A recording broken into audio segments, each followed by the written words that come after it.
Grab his hands! Hold him still! The scream tore through the recycled air of the first-class cabin.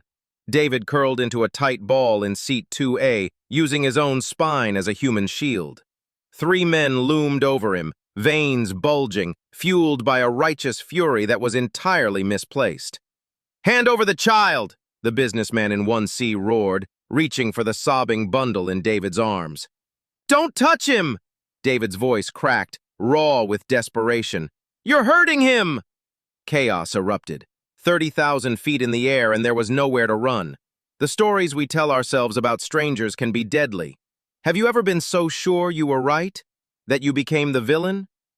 20 minutes before the scream, the first-class cabin of Flight 402 was a sanctuary of hushed privilege. It smelled of Italian leather, expensive bergamot perfume, and the crisp, cold scent of champagne being poured into crystal flutes. Here, the air was supposed to be lighter, the problems of the world below filtered out by a velvet curtain and a 4-digit ticket price. But in seat 2A, David sat in a silence that felt heavy, almost suffocating. He didn't reach for the pre-flight mimosa. His entire world was focused on the small, fragile bundle resting against his chest. Leo. To a stranger's eye, the boy looked merely asleep, his pale skin translucent under the cabin lights, his breathing shallow. But David saw the details others missed. He checked his watch, not to admire the craftsmanship, but to track the seconds between Leo's breaths. 22, 23, a little fast. David's hand, large and dark against the boy's porcelain skin, moved with the precision of a surgeon, though he wore no scrubs today, only a charcoal suit that had seen better days. He used a soft muslin cloth to gently dab a trail of saliva from the corner of Leo's mouth. He didn't just wipe it, he inspected it, checking the viscosity, ensuring the airway remained clear. He adjusted the pillow behind Leo's neck by a millimeter to optimize airflow. It was a dance of clinical necessity, performed with the tenderness of a father, a language of love spoken in small adjustments and constant vigilance. Mrs. Vance, seated in 2B directly across the aisle, watched this performance not with admiration, but with a growing, curdling sense of wrongness. She had boarded 5 minutes after David, sweeping into the cabin with the air of someone who owned the very oxygen she breathed. She was draped in cashmere and pearls, the kind of woman who regarded service workers as furniture and silence as her birthright. When she first saw David, her eyes had narrowed, a micro-expression of confusion that quickly hardened into suspicion. In Mrs. Vance's world, things had categories. Black men in suits belonged in the driver's seat of a town car, or perhaps security, but certainly not in seat 2A. And white babies with complex needs belonged with their mothers, or expensive nannies, not cradled in the arms of a man who looked tired, rough, out of place. She didn't say anything yet. The spark wasn't a shout, it was a sniff. Mrs. Vance wrinkled her nose, an exaggerated gesture meant to be seen. In her mind, the faint, sterile scent of Leo's medication and the natural, milky smell of a toddler clashed offensively with her Chanel No. 5. To her, it smelled like neglect. It smelled like economy. Why is he touching the child like that? She thought, her gaze tracing David's hand as he checked the pulse point on Leo's neck. To her untrained eye, the gentle pressure looked forceful. The constant checking looked like nervousness. "He's sweating," she noted, watching a bead of perspiration trace down David's temple. "Why is he sweating if he's just sitting there? Guilt? Fear?" She pulled her designer handbag off the floor and placed it firmly on her lap, clutching the strap with white-knuckled intensity. It was a small movement, a silent signal sent across the aisle. "I see you. I don't trust you." David felt the weight of her stare. He knew that look. He had felt it in elevators, in hospital corridors, in the checkout line at the grocery store. It was the look that stripped him of his titles, his education, and his humanity, leaving only a stereotype. He tightened his hold on Leo just slightly. "It's okay, little man," David whispered, his voice a low rumble against the boy's ear. "Just a few hours, then we're home." Mrs. Vance leaned back, pressing the call button. She didn't want water. She didn't want a blanket. She wanted confirmation of the narrative building in her head. The cabin was quiet, peaceful even, but it was the deceptive peace of a dry forest waiting for a single match, and Mrs. Vance was already reaching for the box. The fasten seatbelt sign chimed, a soft, innocuous bing that signaled the plane's ascent through turbulent air. For most passengers, it was a minor inconvenience. For Leo, it triggered a medical crisis. The change in cabin pressure affected the boy's sensitive system. His eyes, previously heavy with sleep, opened wide with confusion and fear. Then came the cry, not the usual fussy wail of a tired toddler, but the sound of genuine physical distress, the kind that makes nearby passengers instinctively turn their heads. David moved instantly. I know, Papa's here," he murmured, his voice tight with controlled urgency. He knew exactly what was happening. The pressure was exacerbating Leo's condition, affecting his fragile cardiovascular system. David reached for the diaper bag at his feet, his movements quick and purposeful. He needed the pediatric medication, and he needed it now. But urgency looks a lot like panic to those looking for a reason to judge. In his haste, David's elbow clipped a bottle of specialized formula on the tray table. It spun, tipped, and crashed onto the floor. White liquid splashed across the pristine carpet, splattering onto the hem of Mrs. Vance's cashmere shawl. The smell of medical-grade formula, sharper and more metallic than regular milk, wafted up. Mrs. Vance didn't shout.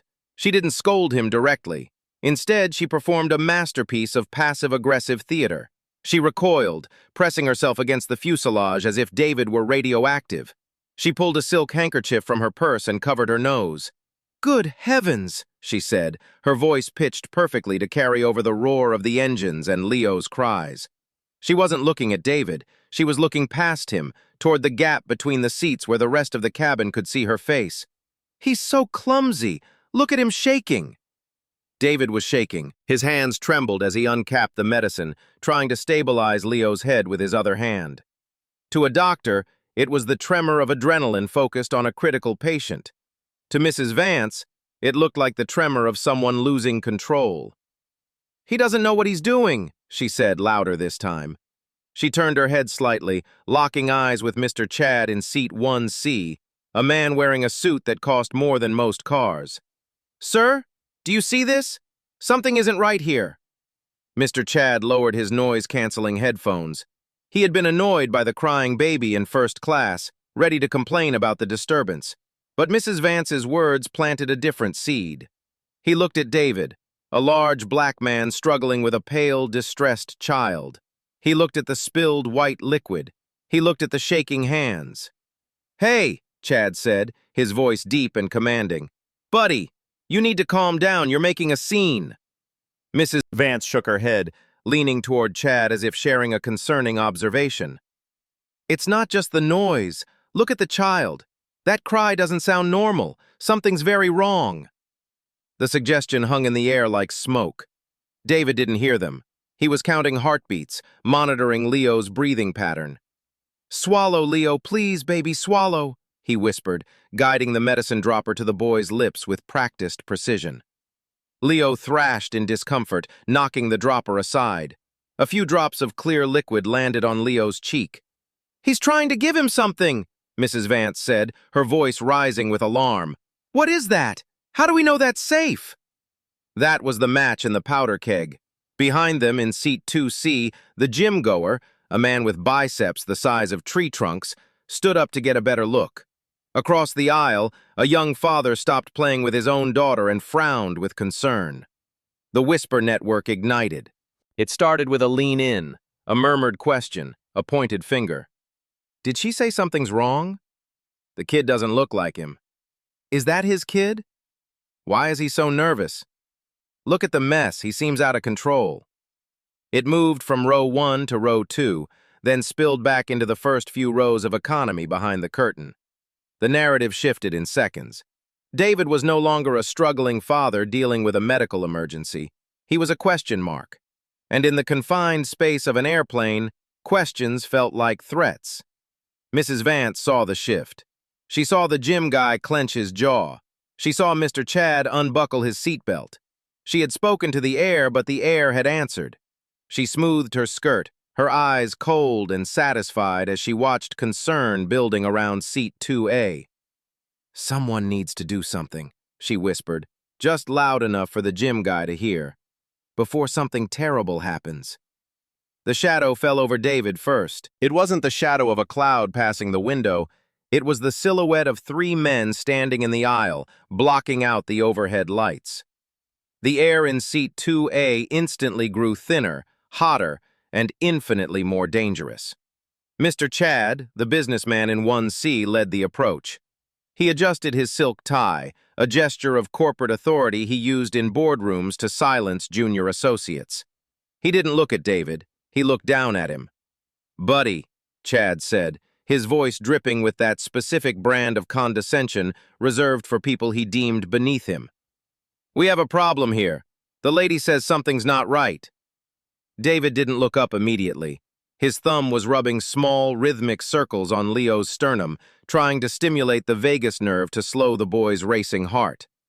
"My son is having a medical episode," David said, his voice low but steady. "Please, step back. He needs air." "Son?" The word was repeated by the gym guy in 2C. He was wearing a tight Under Armour shirt that strained against his muscles. He stepped closer, his physical presence a blatant intimidation tactic. "He doesn't look like your son. This doesn't look right." "I am his father," David said, the words sharp as glass shards. "And right now you are interfering with his care." "Don't give me attitude," Gym Guy said, pointing at Leo's tear-streaked face. "Look at him. He's terrified. Why is he crying like that if you're his dad? My kids don't scream at me like that." "Maybe your kids aren't struggling to breathe properly," David shot back, finally looking up. His eyes were red-rimmed but fierce. From the row behind, the young dad joined in. He was younger, wearing a hoodie, clearly uncertain but caught up in the moment. "You're holding him strangely," he said, his voice nervous. "That doesn't look normal. Are you trained for this?" "I am a pediatric cardiologist," David said, his voice rising despite his efforts to stay calm. "Then prove it," Chad barked. "Lower your voice. You are disturbing the entire cabin. Now answer the question, where is the mother?" The question hung in the air, heavy with implication. Where is the white woman who belongs with this child? Where is the real parent? "There is no mother," David said through gritted teeth. "It's just me." Mrs. Vance gasped from across the aisle, a theatrical sound. "No mother? You hear that? This gets worse by the minute. Ask him for identification. If he's the father, he'll have documentation." "Documentation," Chad echoed, snapping his fingers. "Good point. Show us some ID. Prove he's yours and we'll back off." Jessica, the lead flight attendant, tried to push through the wall of bodies. She was a small woman, and in this moment her uniform held no authority against the momentum building in the aisle. "Gentlemen," she pleaded, putting a hand on Chad's arm, "the seatbelt sign is on. You need to return to your seats immediately. This is a safety violation." Chad didn't even look at her. He brushed her hand off dismissively. "We are handling a safety concern, miss. We're making sure a child is okay. Now please step aside." He turned back to David, leaning in closer. "Show us the documentation, buddy, or we have a serious problem here." "I don't have time for this," David said, reaching for his bag to get the next dose of medicine. "He's reaching for something," Gym Guy said loudly, his muscles tensing. "Watch his hands!" "I am getting his medication." "How do we know that's what it is?" Mrs. Vance called out. "Don't let him give that child anything else." The questions rained down on David faster than he could answer, overlapping, suffocating. "What's in that bottle? Why doesn't he look like you? Where are the papers? Why are you so defensive? Just let us see the child." David felt the walls of the cabin closing in. He was a world-renowned surgeon. He had saved lives in operating rooms around the globe. He had testified before medical boards. But here, in this metal tube, he was just a suspect. He looked down at Leo, whose breathing was becoming more labored, the stress clearly affecting his delicate system. David realized with a jolt of terror that he couldn't protect Leo from both the medical crisis and the human one at the same time. He was alone, and the wolves were circling. David closed his eyes. For a split second, the roar of the engines and the hostile voices faded into a dull, gray static. He retreated into the only safe place left, the past. Specifically, a Tuesday afternoon in November, 2 years ago, inside the sterile, bleach-scented corridors of St. Jude's Home for Children. It was a place where hope went to die quietly. He hadn't gone there to adopt. Dr. David Sterling, chief of pediatric cardiology, was there for a medical consultation. He was a man who lived in the high-stakes world of operating theaters and medical boards. His life was full of professional accolades but entirely devoid of warmth. He lived in a 4,000-square-foot glass house that echoed when he walked. He saved children's hearts every single day, stitching together aortas and ventricles with godlike precision, only to go home to a silence so loud it rang in his ears. He was a mechanic of the human heart who had forgotten how to use his own. He remembered walking past the showroom, the nursery with the healthy, active babies, the ones with symmetrical features and bright eyes, the ones the waiting families competed for. Leo wasn't in the showroom. Leo was in the back wing, the wing the nurses quietly called long-term care. In the memory, David stood in the corner, observing the parade of potential families. He watched the Millers, a well-dressed couple with perfect smiles and designer everything. They stopped at Leo's crib. They saw a 6-month-old baby with pale skin and eyes that didn't quite focus together. "He has tetralogy of Fallot," the nurse explained gently, "and likely some developmental delays. He'll need surgeries, therapy, lifelong specialized care." Mrs. Miller's smile didn't drop. It just froze, becoming artificial. She looked at Leo not as a child, but as a complicated situation. "We travel quite a bit," she said, her voice tight. "To Europe. We have very active lifestyles. Is he manageable?" "He requires specialized feeding and monitoring," the nurse said honestly. Mr. Miller checked the medical chart like he was reading a product review. "That's a lot of responsibility, honey. We wanted a baby, not a full-time medical situation." They walked away, leaving only the scent of expensive cologne and disappointment. Next were the Hendersons, an older couple with kind eyes wearing sensible shoes. They wanted to love him. David saw them reach out with genuine warmth, but then they saw the cost estimation sheet attached to the clipboard.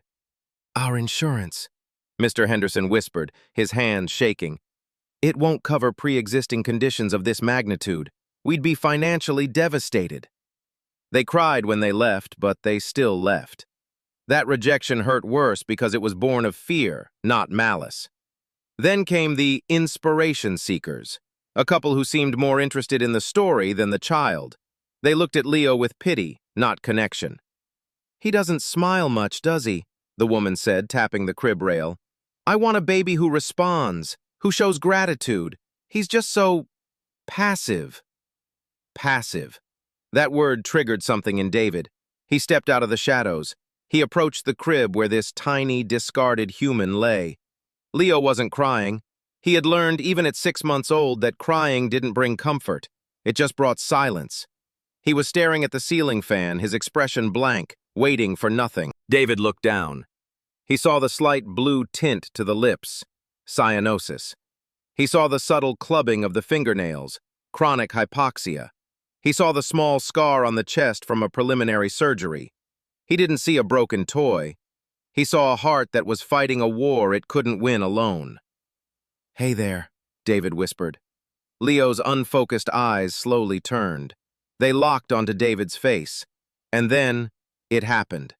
Leo reached up. It wasn't the random grasping of a typical infant. It was deliberate, desperate. His tiny, cool hand wrapped around David's index finger.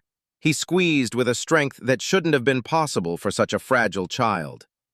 "I am here," the grip said. "See me." The nurse came over, picking up the chart with a sad sigh. "Dr. Sterling, I wouldn't recommend getting attached. He's a difficult case. 10 families have passed. Without significant intervention, his prognosis is quite poor. He's medically fragile." David looked at his own reflection in the nursery window. A man in a $3,000 suit with no one waiting at home. A man who fixed everyone else's children but had none of his own. "So am I," David whispered. He remembered the weight of Leo in his arms that first day, the smell of baby powder and antiseptic, the promise he whispered into the soft fuzz of Leo's hair. I will never let anyone make you feel unwanted again. You are my son. You are perfect exactly as you are. Thud. The memory shattered. Reality crashed back in with jarring violence. The smell of bleach was replaced by the smell of aggressive tension and recycled cabin air. The face of the infant in the crib was replaced by the frightened face of the toddler in his lap, now surrounded by hostile strangers. "Answer the question!" someone was shouting. The world saw a suspicious situation, but in seat 2A, the only thing keeping Leo stable was the man they were trying to remove from him. David curled tighter, his body forming a protective barrier. He held on to that memory of Leo's tiny hand, that first squeeze from 2 years ago, as if it were the only lifeline left in the universe. I promised, David thought, as hands reached toward him. I promised I'd protect you. The calm was over. The storm had arrived, and it wore the face of Mrs. Vance. Sensing that the men's confrontation was reaching a critical point, that moment where hesitation might creep in, she decided to escalate. She threw herself back in her seat, clutching her pearls with a dramatic gasp. "He just hurt him!" she cried out, pointing a trembling, manicured finger at David's hand, which was carefully trying to shield Leo from the commotion. "I saw it! He twisted the baby's arm! Oh God, he's punishing him for crying!" It was a lie, a blatant, devastating fabrication. But in the claustrophobic echo chamber of Flight 402, truth was irrelevant. Perception was king. To the men standing in the aisle, Mrs. Vance was the concerned witness, the reliable observer, the voice of moral clarity. Her accusation bypassed their logic and activated their protective instincts. Inside Mr. Chad's head, the narrative locked into place. He wasn't harassing an innocent man. He was protecting a vulnerable child. He was the hero of his own story, standing up against danger. The dopamine hit of righteous purpose flooded his system. I am doing the right thing, he told himself. I am saving a child. Jim Guy didn't think. He reacted. His muscles, trained for hypothetical confrontations, finally had a real-world purpose. He saw a threat to someone helpless, and his biology demanded he act. That's it, Jim Guy said forcefully. This needs to stop right now. The young dad in the hoodie, fueled by his own anxieties about protecting children, joined in. He wanted to be the good guy so badly. We need to get the baby away from him, he said, his voice cracking. Someone do something! David felt the shift in atmosphere before anyone touched him. It was the heavy, suffocating weight of group conviction. 10 rows back, Sophie held her phone steady, framing the chaos perfectly for her vertical screen. The little red live indicator pulsed. The viewer count was climbing rapidly. 12,000, 18,000, 25,000. The comments streamed up the side of her screen in a blur of text, a digital chorus reacting in real time. User 77. OMG, this is crazy! Patriot Mom. Someone help that baby! Jim Rat 01. The big guy needs to step in. Save the kids. This looks so suspicious. Karen Slayer. Call the authorities when they land. Sophie read them, her pulse racing with the thrill of broadcasting something dramatic. She whispered into her microphone, narrating like a sports commentator. Guys, it is going down. The situation is escalating. The passengers are confronting him. This is unbelievable. Thousands of reactions flooded across the display, a floating cloud of digital engagement with the crisis about to unfold. Back in seat 2A, David was no longer a doctor. He was cornered. He saw Chad moving closer. He saw Jim Guy positioning himself. He saw Mrs. Vance's eyes gleaming with a frightening certainty. She wasn't scared for the child. She was convinced of her own righteousness. She had summoned this response with her words. Please, David said, one hand covering Leo's ear, the other raised in a gesture of peace. He has a serious heart condition. You don't understand what's happening. We understand perfectly, Chad said, his voice hard. You're clearly in over your head with this child, and we're going to make sure he's safe. Tension reached its breaking point. The confrontation escalated quickly. The luxury of the first-class cabin, The extra legroom, the reclining seats, the carefully maintained ambiance vanished instantly. The universe shrank down to a suffocating space defined by the armrests of seat 2A and the wall of bodies pressing in. It began with a sound, the sharp rip of expensive fabric tearing. Jim Guy moved with athletic speed, throwing his considerable weight forward. The sudden pressure forced David back hard against the seat. The air left David's lungs in a rush. The seatback mechanism groaned under the strain, reclining with a mechanical whine. David was pinned. The seatbelt buckle dug into his hip, a sharp pain radiating down his leg, but he couldn't adjust his position. "Get his arm!" Chad commanded, grabbing David's left bicep with both hands, his fingernails digging through fabric. He pulled hard, trying to wrench David's protective hold away from Leo's head. David's arm was locked. He fired every muscle, every tendon, fusing his limb into an unyielding arch over the boy's vulnerable skull. "Let go!" Chad grunted, bracing his foot against the seat base for leverage. "Never," David said through clenched teeth. The young dad scrambled over the armrest of seat 2B, his elbow catching David's face in the chaotic movement. The contact sent a flash of pain across David's cheekbone.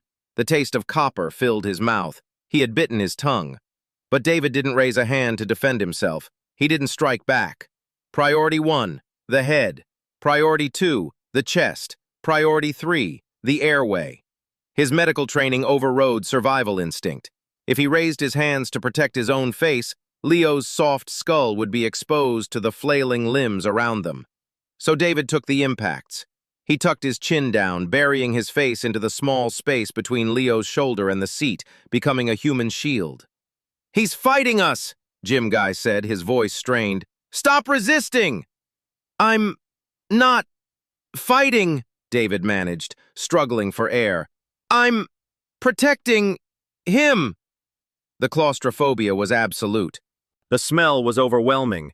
The acrid scent of fear sweat, the minty breath of Chad close to his face, the metallic tang of his own blood, and the sour smell as Leo became sick from the stress and pressure. Leo was crying, a muffled, frightened sound against David's shirt. The boy's tiny heart was hammering against David's chest at a dangerous rate. Thump, thump, thump, thump. Too fast. Arrhythmia developing. "Look at the baby!" Mrs. Vance called from her seat, her voice conducting the chaos. "He's making it worse! The child can barely breathe!" "We need to get him out," Jim Guy said urgently. Hands were everywhere. Someone grabbed David's hair, pulling his head back. Someone else grabbed at the fabric of Leo's clothing. Panic, cold and sharp, cut through David's resolve. If they pulled Leo by the clothes, they could injure him. They could compress his chest cavity. "Don't pull him!" David's voice exploded from his chest, a primal roar that momentarily startled everyone. "His heart! You could stop his heart!" "That's enough!" Chad drove his knee into David's thigh, trying to force compliance.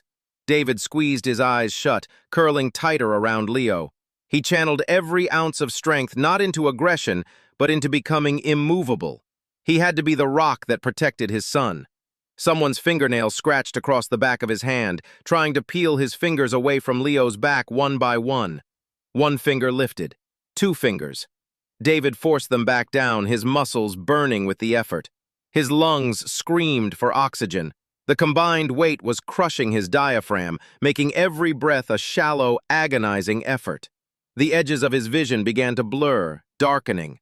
"Don't pass out," he commanded himself. "If you pass out, they take him. If they take him—" He focused on the only thing that mattered, the small, rapid heartbeat against his chest. Thump, thump. Thump, thump. "Almost got him," young Dad said, getting a grip on Leo's leg. David braced himself, knowing his strength was failing. Physics was winning. Mass and force were winning. And then, gravity intervened. The turning point didn't arrive with words, but with a crash. In the frantic struggle, Jim Guy's shoulder slammed upward into the overhead compartment. The latch, already strained by earlier turbulence, gave way with a sharp plastic snap. The door swung open, and David's leather doctor's bag tumbled out. It didn't fall gracefully. It hit the shoulder of the young dad, spun, and crashed onto the aisle floor with a heavy thud. The impact was significant. The zipper, under the strain, burst open. Time seemed to stutter. The frenetic energy hit a sudden pause. The men stopped, their attention momentarily caught by the sudden intrusion of objects into their confined battlefield. First, the papers. Like birds released from a cage, hundreds of pages of medical records fanned out across the blue carpet. They slid under seats, plastered against Mrs. Vance's shoes. They were dense, complex documents. Even from a distance, the bold headers were visible. Pediatric cardiology, post-operative report patient, Leo Sterling. Surgeon, Dr. David Sterling, MD, PhD. Second, the metal. An object slid out with a distinctive sound, coming to rest against Jim Guy's sneaker. It was a stethoscope, but not the cheap, basic kind. This was a Littman Master Cardiology stethoscope. Black tubing, polished stainless steel chest piece, heavy and clearly professional. Engraved clearly on the bell, catching the cabin light, were the words, "To Dr. Sterling, for the lives you save." And finally, the sound of breaking glass. An award, framed in mahogany, had shattered inside the bag. Shards tinkled onto the carpet. Through the wreckage, a gold plaque lay face up. Humanitarian of the Year, Dr. David Sterling, for excellence in pediatric care for underserved communities. The cabin went quiet. Not peaceful quiet, stunned quiet. The men stopped pulling. Their hands, still gripping David's torn suit, went slack. They looked at the floor. They looked at the stethoscope. They looked at the name on the papers, Dr. David Sterling. They looked at the name on the plaque, Dr. David Sterling. Then, slowly, they looked at the man they had been restraining. David didn't look at the evidence. He didn't care about vindication in this moment. He used the release of pressure to move immediately into action. He pushed the men back with desperate strength. "Leo!" David gasped, turning all his attention to the boy. Leo was no longer crying. That was worse. Much worse. The boy was silent. His face had turned an alarming shade of gray. His breathing was barely perceptible. His eyes were unfocused, beginning to roll back. "He's not breathing properly!" David's voice cut through the silence like a blade. The sound was raw with fear. The threat vanished. The suspicious man vanished. In his place, Dr. Sterling took command. He didn't hesitate. He didn't check his own injuries, though his face was bleeding and his ribs were screaming with pain. He laid Leo carefully on the seat, the very seat Mrs. Vance had wanted him removed from. "Give me space!" David's voice carried absolute authority. It wasn't a request, it was a medical command. The men scrambled backward, suddenly uncertain, their previous conviction evaporating into horror at what they were witnessing. David's hands, the same hands Mrs. Vance had called clumsy and suspicious, became a blur of precise, practiced competence. He tilted Leo's head back with a careful two-finger maneuver to open the airway. He placed his ear near Leo's mouth, listening intently. Almost nothing. "Respiratory distress, developing cyanosis," David said, his voice shifting into clinical detachment, the tone of a doctor in an emergency. "Pulse is weak and irregular." He grabbed the stethoscope from the floor without bothering about the dust. He jammed the earpieces in and placed the bell on Leo's small chest. Thump, thump, thump. "Bradycardia," David said quietly. "Come on, Leo, stay with me, son." He reached into the torn side pocket of the bag on the floor and pulled out a syringe and a small vial he carried for exactly this nightmare scenario. His hands, which had been shaking with adrenaline minutes ago, were now rock steady with professional purpose. He measured the dose with practiced precision, muscle memory from countless emergency situations. He found the injection site on Leo's thigh. "This will help," he whispered to the boy, though Leo was barely conscious. He administered the medication quickly and efficiently. Then he immediately began gentle chest compressions. 2 fingers, center of the chest, careful pressure calibrated for a small child's fragile rib cage. The rhythm was precise, 100 compressions per minute. 1, 2, 3, 4, 5. David counted aloud, his voice steady despite the terror in his eyes. The cabin watched in horrified, mesmerized silence. They weren't watching a confrontation anymore. They were watching a father fighting desperately to save his child's life. They were watching a skilled physician doing what he was trained to do. Mrs. Vance stood frozen, her hand over her mouth, her earlier certainty crumbling as she watched the crisis she had helped create. "Breathe, Leo," David said, sweat dripping from his face onto the boy's shirt. "Please, son, just breathe for me." 1, 2, 3, 4. Silence stretched. "Come on!" David's voice cracked slightly, the professional facade slipping for just a moment. And then, a sound. A gasp, small, wet, but unmistakable. Leo's chest heaved. He coughed weakly. A cry, faint but present, broke the terrible silence. The gray color began to recede slowly, replaced by a gradual flush of healthier color. David slumped forward, resting his forehead against the seat leather next to his son's head. His shoulders shook once with a suppressed sob, then he pulled himself together. He checked the pulse again, his fingers gentle on the small neck. Stronger, more regular. He carefully positioned Leo in a recovery position, adjusting the oxygen mask he'd pulled from the ceiling panel, monitoring the boy's breathing with unwavering focus. Then, slowly, David turned to face the aisle. His shirt was torn. There was dried blood on his cheek from where he'd bitten his tongue. His suit was ruined. He looked like someone who had just walked through fire. He looked at Chad. He looked at Jim Guy. He looked at young Dad. He looked at Mrs. Vance. "You," David said, his voice quiet but carrying through the cabin like thunder. "You almost killed my son." The silence that followed was heavier than any of the violence that had come before. Minutes ago, the cabin had been a cauldron of noise. Shouts, accusations, the tearing of fabric, the sounds of physical confrontation. Now, it was a vacuum. The only sounds were the high-pitched whine of the jet engines and the ragged, uneven breathing of David Sterling. It was a silence that judged. David didn't speak immediately.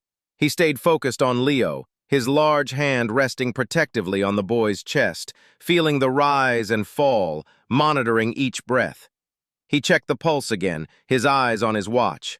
1, 2, 3. Regular enough.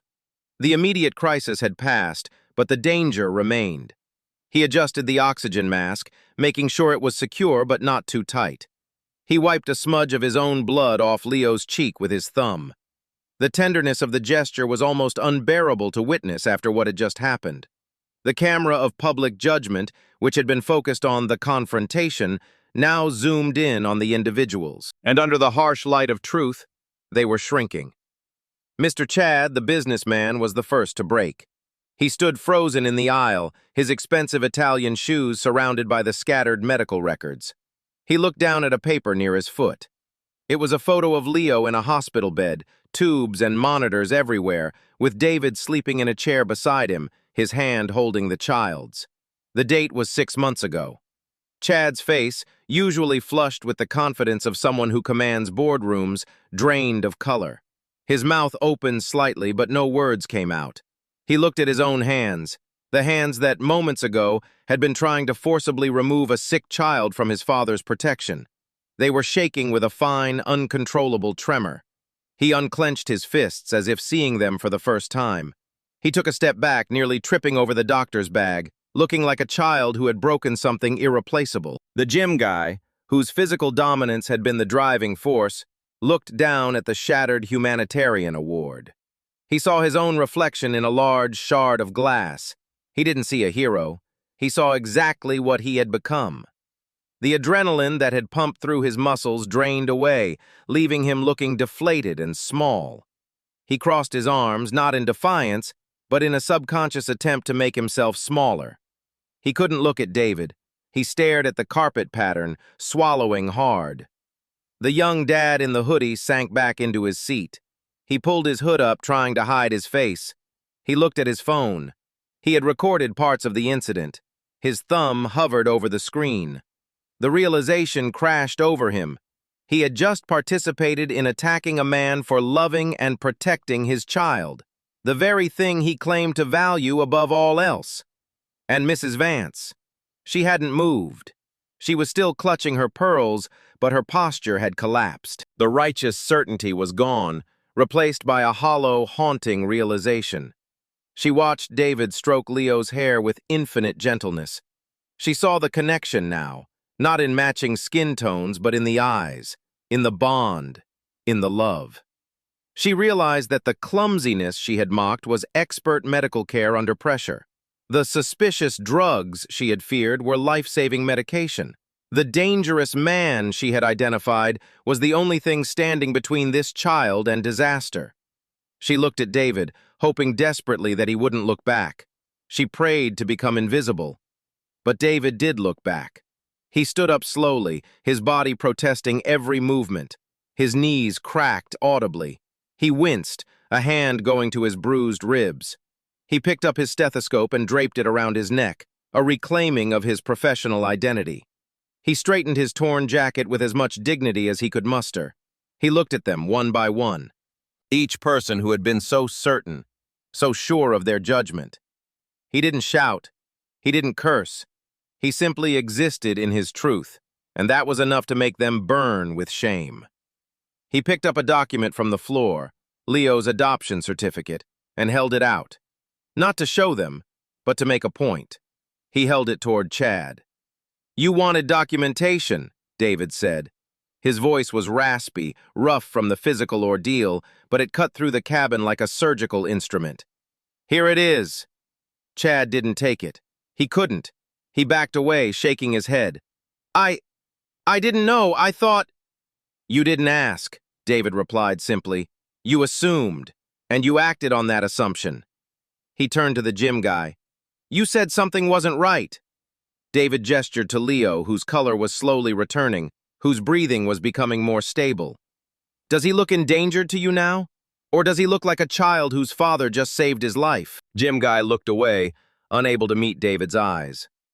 David turned finally to Mrs. Vance.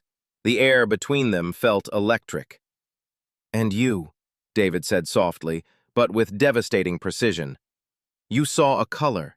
You didn't see a father." He turned back to his son, dismissing them all with that simple action. They were no longer threats. They were ghosts. They were mistakes that would haunt them. The silence stretched on, filled only by the sound of 150 people realizing they had been witnesses to injustice. David stood fully upright, his spine protesting with audible pops. He reached into his pocket for a handkerchief, not to wipe the blood from his own split lip, but to clean a speck of lint from the bell of his stethoscope. The gesture was deliberate, almost ceremonial. It was a reclaiming of order in a space that had been defined by chaos. 10 rows back, Sophie's phone was vibrating intensely in her palm. The comments on her live stream had shifted dramatically from the earlier reactions. The tone had completely reversed. Nurse Jen 99. "Wait! That's Dr. Sterling! He operated on my nephew! He's literally a hero!" Truth Seeker. "Those men should be ashamed! They attacked a father saving his child!" Karma Police. "That woman started this. She weaponized them with lies." BLM Ally. "This is exactly what we mean. He almost died for existing while black." David didn't need to see the screen to know the narrative had shifted. He could feel it in the averted eyes, in the slumped shoulders, in the heavy silence of regret. He took a breath, wincing as his bruised ribs expanded, and let the silence settle for one more moment. He wanted them to sit in it. He wanted the shame to sink deep. "You look surprised," David said finally. His voice was low, devoid of anger but filled with an exhausted truth. It was the voice he used to deliver difficult news to parents in hospital waiting rooms, the voice of absolute, unvarnished reality. He turned his gaze first to the gym guy. The man was staring at the floor, his massive arms crossed defensively. "You have spent years building physical strength," David said, his words measured. "You trained to be powerful, to be capable. But today you proved that physical strength means nothing without wisdom to guide it." Gym Guy's jaw tightened, but he didn't respond. "True strength," David continued, stepping slightly closer, "isn't about how much force you can apply. It's about having the discipline to ask questions before you act. You saw what you thought was a problem. You didn't see a human being. You didn't see a medical professional caring for his critically ill child. You saw a target, and you reacted. That's not protection. That's aggression." David shifted his focus to Mr. Chad. The businessman was trying to smooth his rumpled jacket, a nervous habit. "And you," David said. "The man who demanded proof, the man who needed documentation." Chad swallowed visibly. "I was concerned for the child's welfare." "Were you?" David cut him off gently but firmly. "Or were you concerned because the picture didn't match your assumptions? You saw a black man in first class with a white child, and your mind immediately jumped to something being wrong.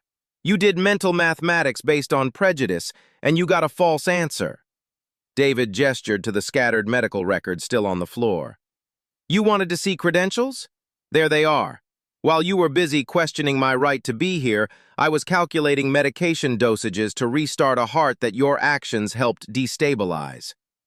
The cabin was so quiet the air recycling system seemed loud. David walked slowly until he stood in front of Mrs. Vance's seat. She was trembling.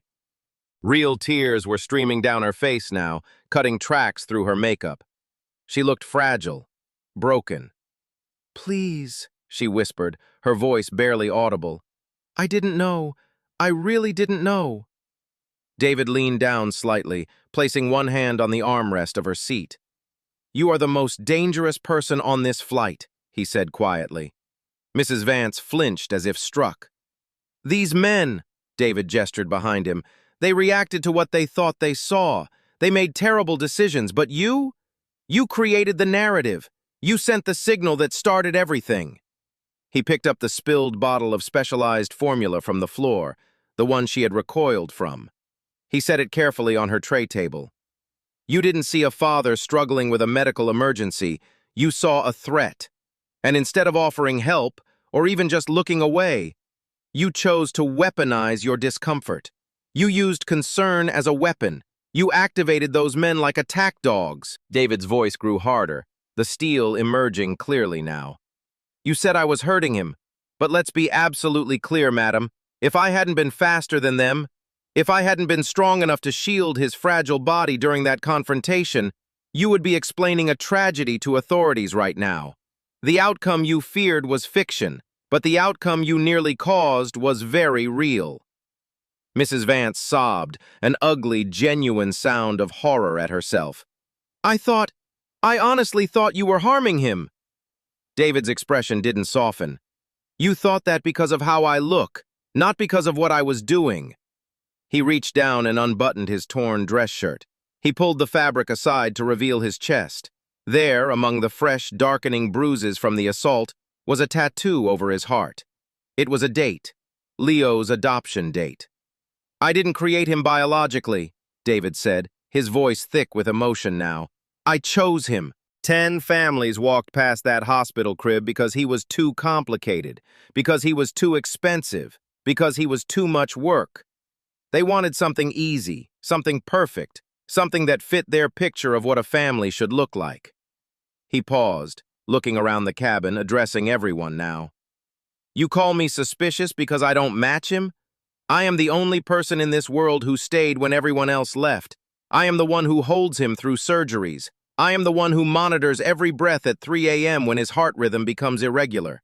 I am his father not because we share DNA, but because I choose him every single day. Because love is a choice, not a biological accident."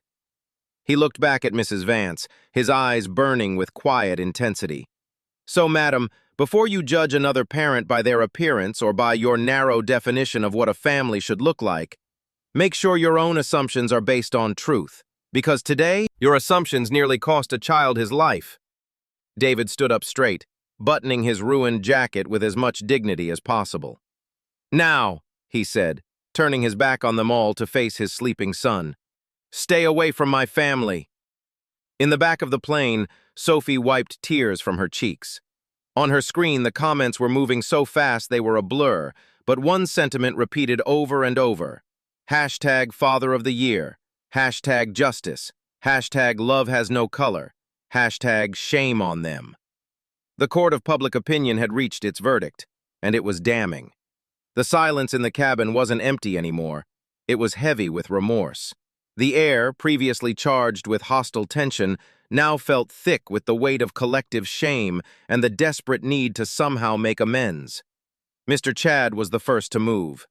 The corporate executive who minutes ago had stood tall in his self-righteous certainty now knelt on the dirty cabin floor. He didn't care about the wrinkles in his expensive trousers or the dirt on his knees. He reached for the scattered pages of Leo's medical file, gathering them with a reverence usually reserved for sacred texts. He paused at one page, a detailed post-operative report from Leo's first open-heart surgery. There was a dusty shoe print on it, his own. Chad carefully wiped the page clean with his silk tie, a $400 accessory now being used as a cleaning cloth. He organized the stack with meticulous care, tapping the edges straight. He stood slowly, his earlier arrogance completely evaporated, leaving behind just a man who understood how badly he had failed. He held the stack out to David with both hands, his head bowed. "Doctor," Chad's voice trembled, stripped of all its corporate bluster. "I have a son. He's 12 years old. I hope I can learn to be even half the father to him that you are to this boy. I am deeply, profoundly sorry." David looked at the man. He didn't see an enemy anymore. He saw someone who had learned a devastating lesson. He took the papers carefully, tucking them back into his battered bag. "Be better for him," David said quietly. "That's all the apology I need from you." Next was the gym guy. The aisle was still somewhat blocked by the aftermath of everything. Without a word, he turned to the rows of passengers who were watching. "Sit down," he said, but his voice was completely different now. It wasn't the aggressive bark of before, it was firm but respectful. "Give them space, show some respect." He stepped aside, pressing his large frame against the galley wall, making himself as small as physically possible. He didn't look David in the eye. He clearly didn't feel he had earned that right. He kept his gaze fixed on the floor, a silent guardian now protecting the peace he had previously tried to shatter. And then, Mrs. Vance. She made the smallest yet somehow loudest gesture of all. She spotted Leo's pacifier, which had been kicked under her seat during the chaos. She reached down and picked it up delicately, as if it were made of crystal. She didn't hold it with distaste anymore. She opened a bottle of water from her tray table and carefully rinsed the pacifier, then dried it gently with a clean linen napkin. Her hands were shaking. She turned to David, her face a ruin of smeared mascara and genuine regret. For your son," she whispered, her voice breaking. "He might need comfort." David paused. He looked at the woman who had set this entire nightmare in motion with her words and her assumptions. He saw the fear in her eyes, not fear of him, but fear of the person she had revealed herself to be. Fear of what she was capable of when she let prejudice guide her actions. He took the pacifier. "Thank you," David said simply. He lifted Leo carefully, the boy now sleeping the deep, exhausted sleep of someone who had been through trauma but was finally safe. David cradled him against his chest and turned to walk down the aisle toward the lavatory to clean the dried blood from his face. As he moved, something remarkable happened. The passengers in row 3 didn't stare or whisper. They bowed their heads respectfully. Then row 4. Then row 5. It wasn't coordinated or planned. It was an instinctive human response to witnessing genuine nobility and sacrifice. The aisle became a pathway of silent respect. David walked through it, holding his son protectively, a father who had proven his love in the most terrible crucible imaginable. The only sound was the soft, steady rhythm of his footsteps. Sophie, watching through her phone screen 10 rows back, slowly lowered her camera. She ended the live stream. Some moments, she realized, were too sacred to broadcast. Some truths needed to be absorbed in silence. The video of Flight 402 was viewed over 50 million times in the days that followed. 3 days later, Mrs. Vance issued a public statement taking full responsibility for her actions and donated $50,000 to Dr. Sterling's Pediatric Heart Foundation for children with complex medical needs. But the real change didn't happen in headlines or social media trends. It happened in the quiet, private moments afterward. It happened when Mr. Chad went home and actually listened to his son talk about his day, really listened, without checking his phone or making assumptions. It happened when Jim Guy volunteered at a children's hospital and learned that strength means knowing when not to use your power.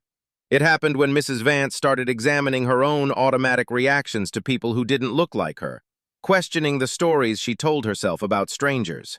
Every time someone chose to ask before judging, every time someone offered help instead of suspicion, every time someone saw a parent struggling and chose compassion over assumption, they were building the world that Leo, and every child like him, deserves. Family isn't defined by the blood in your veins or the color of your skin. It's defined by the love in your actions and the commitment in your heart. Have you ever found family in an unexpected place? Have you witnessed love that defied conventional definitions? Share this story to remind the world that love transcends appearance. And remember, every child, no matter where they come from or what they look like, deserves to be wanted, protected, and loved unconditionally.